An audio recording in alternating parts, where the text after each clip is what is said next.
रूपस्तव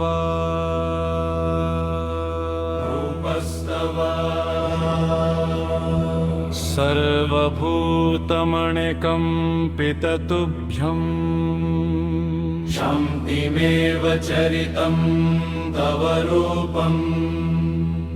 सर्वरूपवरदिव्यस्वरूपम्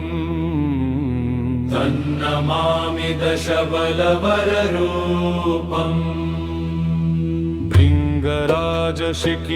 भृङ्गराजशिखिमूर्ध्निसुकेशम् कोकिलाभशकि दिव्यसुकेशम् स्निग्धनीलमृदुकुञ्चितकेशम् तन्नमामि दशबलवरकेशम्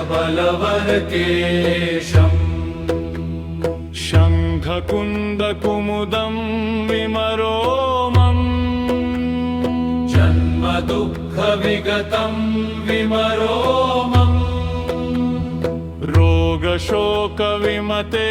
विमरोमम् तन्नमामि दशबलवररूपम्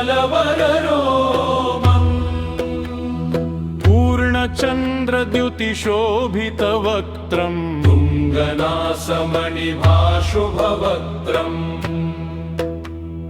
बुद्धपङ्कजिनभामरवक्त्रम् तन्नमामि दशबलवरवक्त्रम् रश्मिसहस्रविचित्रसुमूर्ध्नि पुष्पवर्षशतपूजितमूर्ध्नि रत्नवर्षशतपूजितमूर्ध्नि तन्नमामि दशबलवरमूर्ध्नि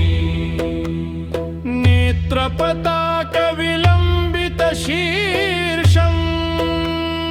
काञ्चनछत्रवरोपितशीर्षम् नेत्रवितानसुशोभितशीर्षम्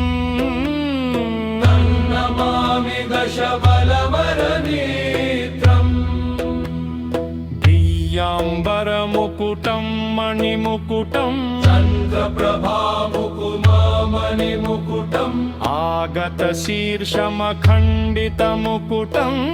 नमामि दशबलवरमुकुटम् चारुदलायतपङ्कजनेत्रम् दिव्यज्ञानविपुलायतनेत्रम्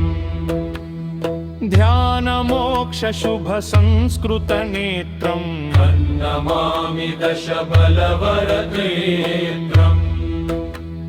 शुद्धकर्णशुभशुद्धसुकर्णम् शुद्धप्रज्ञवरशोभिततरुम् शुद्धज्ञानवरशुद्धसुकर्णम् तन्नमामि दशबलवरकर्णम् शुभ्रकुन्दशशिपङ्कजदन्तम् तीक्ष्णशूलक्षणनिर्मलदन्तम् विश्वपञ्चदशपञ्चसुदन्तम् नमामि दशबलवरदन्तम् उच्चवाक्यससुरासुरजिह्वा धर्मज्ञानकृतपापदजिह्वा गन्धधूपससुरासुरजिह्वा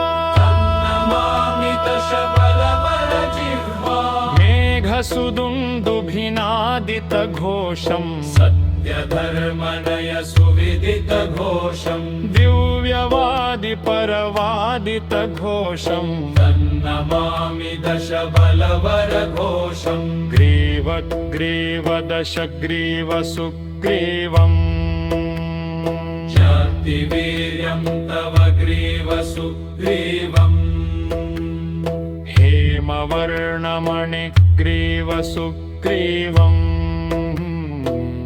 नमामि दशबलवरग्रीवम् सिंहकाय हिमकुन्दसुकायम् ध्यानकाय गुणसागरकायम् अष्टसुलक्षणनिर्मलकायम् नमामि दशबलवरकायम्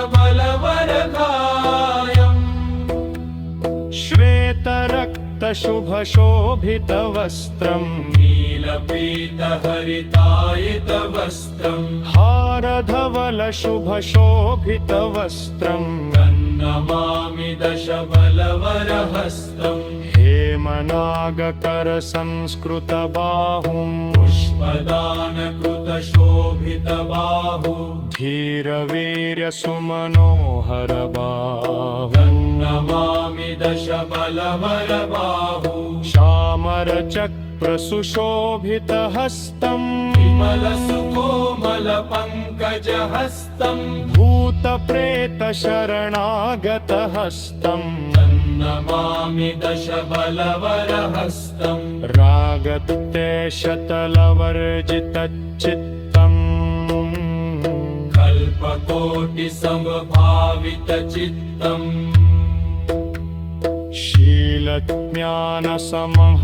शीलज्ञानसमभावितचित्तम्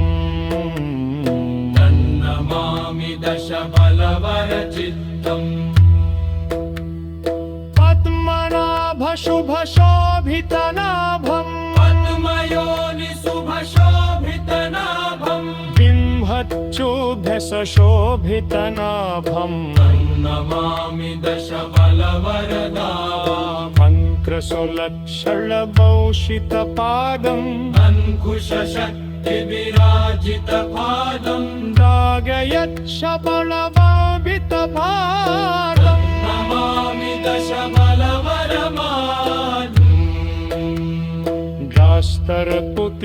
गास्तरतुतिराजितपादम्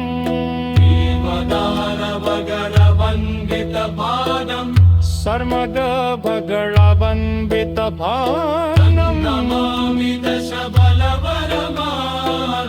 सर्वदेवगणपूजितशीर्षम् सकमपि समुपावितशीर्षम् दिव्रज्वलज्वलितार्पितशीर्षम् नमामि दशबलवरशीर्षम् त्रिभुवनधर्मकलकृश्लीषम् ब्रह्मचम्रमुकुटमरदिपूजितम् ये पठन्ति शुभहस्तगमेनम्